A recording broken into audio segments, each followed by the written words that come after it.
Oltieki on the ground. Now, I have a question for all of you, or rather for you. Now, if you are asked in a very simple way, in a very benign, from a very benign point of view, that according to your own construe of the world, what do you think, or rather,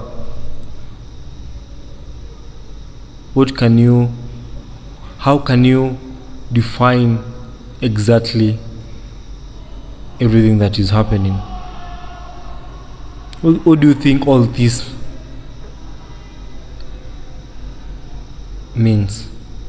Or rather, and the question that will begs, what is all this? Everything from the mere fact of a flower actually growing.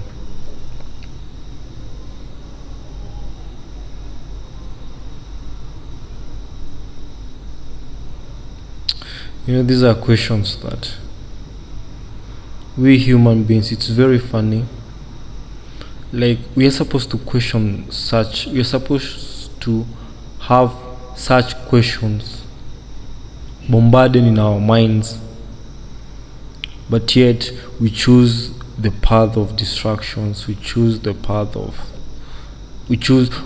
rather decide on just to lie ourselves, which is utter absurdity, so that we doesn't have a chance or a situation in our existence that we ever have to question the philosophy of everything.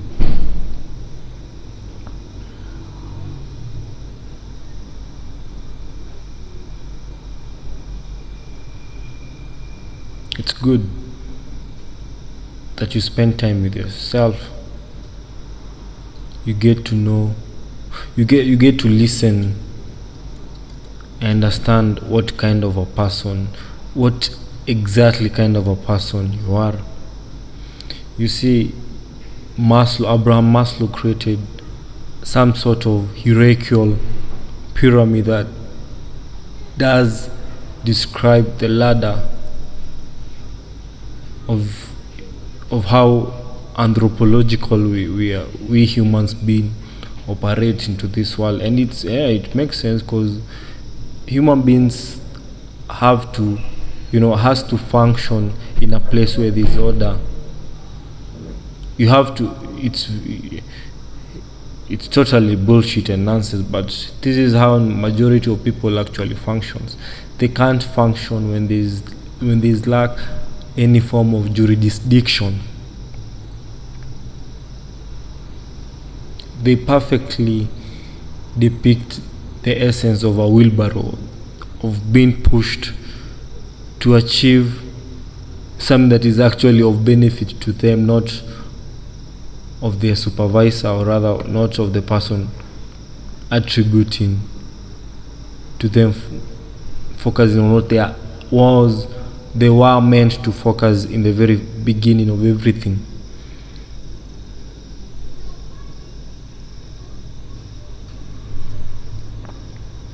And that's why people are trying to look for any form of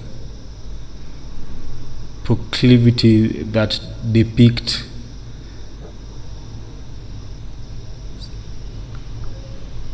an adverse effect of pietism.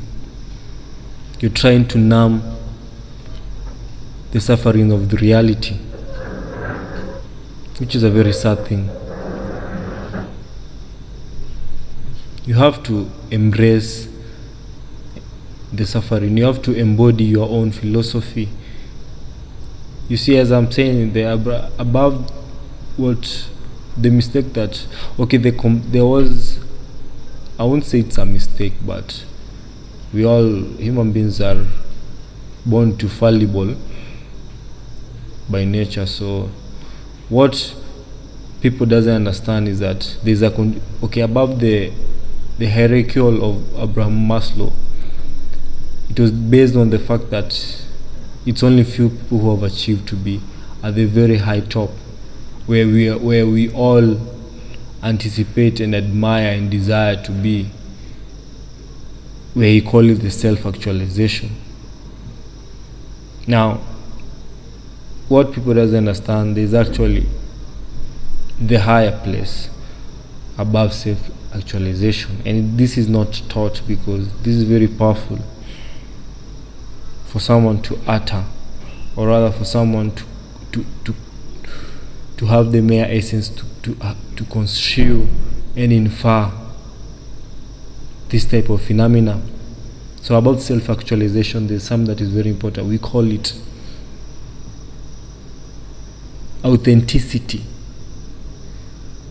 the art of novelty, the art of being yourself, the art of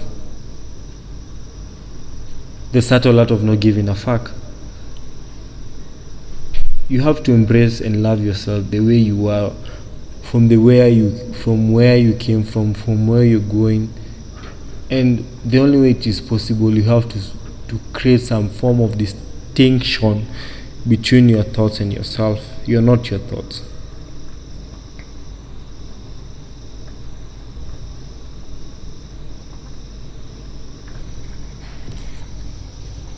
We think that what we think, or rather the thoughts that runs through our mind, we think those thoughts are you, but they aren't. You see, the mind is a snapshot of a reflection of what is being fed to in its existence.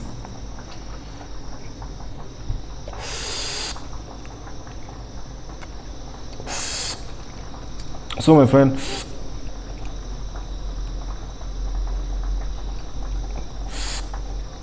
stop thinking that you are your mind. You are not your mind. Those are very two different.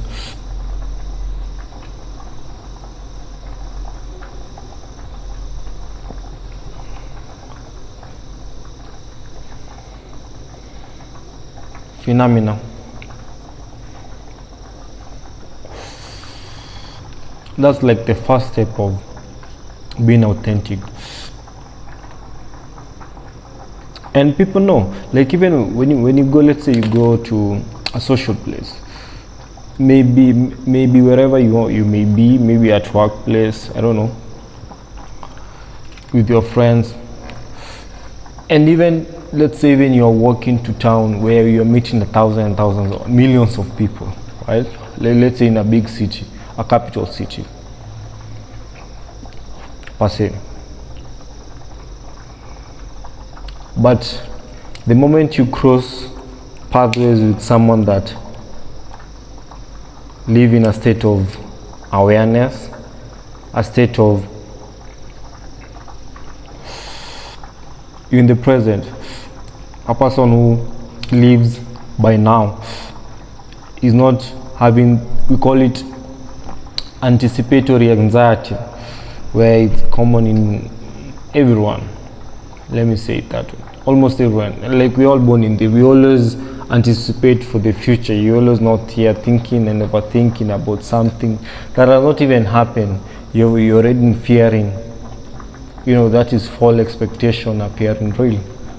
That is by definition what is fear. So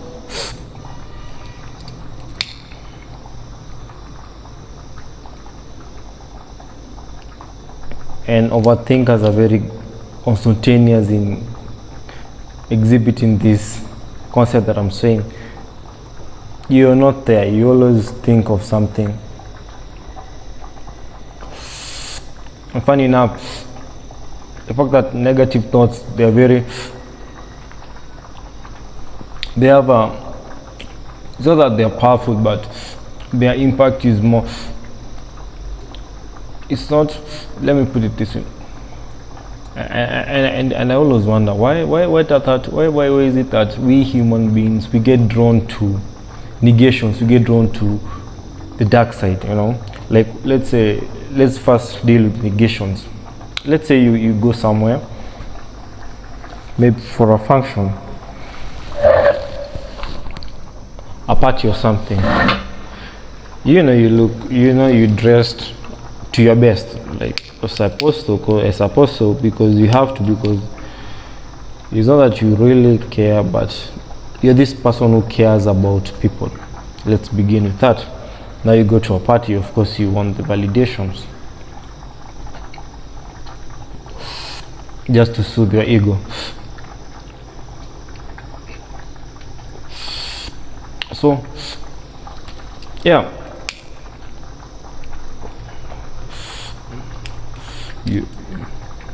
you go there, people tell you, oh, you look good, your dress look this. If you're a guy, man, you're tight as a tank. You dress to the core. I don't know if you're a girl, you're killing us. The vibe is good. So you're having the validation as you had anticipated. Now, at the midst of that, here comes the guy, or here comes even a random, let's say a random dude or a random person in the party, and tells you and really makes a very valid critique on how not attractive you look. Just one person. I'm telling you, even after a year, if I tell you to remind me what really happened, it is wondering that you may be able to exactly reiterate what that person really meant. You may not really say the exact word unless you have an autographic memory, but that's what we are talking here about. So you'll be able to, to explain and express in your own words how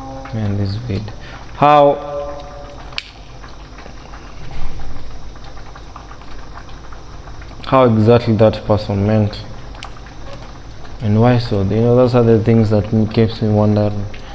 The notes, we always caring about the negative things, and that's why it's very careful not to feed your mind, because the mind easily get allured to such things. And then, so the best thing to do, you try as much as possible to feed your mind, because eventually your mind is like a field. You may not choose to feed your mind, you may choose not to engage in any form of bad vibes, any form of negations, any distractions. By the end of the day, you're still feeding something in your mind. It's a field. Even if you don't plant, and maybe you didn't want to plant maybe a crop that is not of the market value, and is not going to make you leverage during market time, you decide to leave your land. Yes, one part you've done something good, the other part, weeds are going to grow into your land. So you could have just planted something to compensate leaving the land empty. Same with the mind, you have to compensate the void that you're creating with what?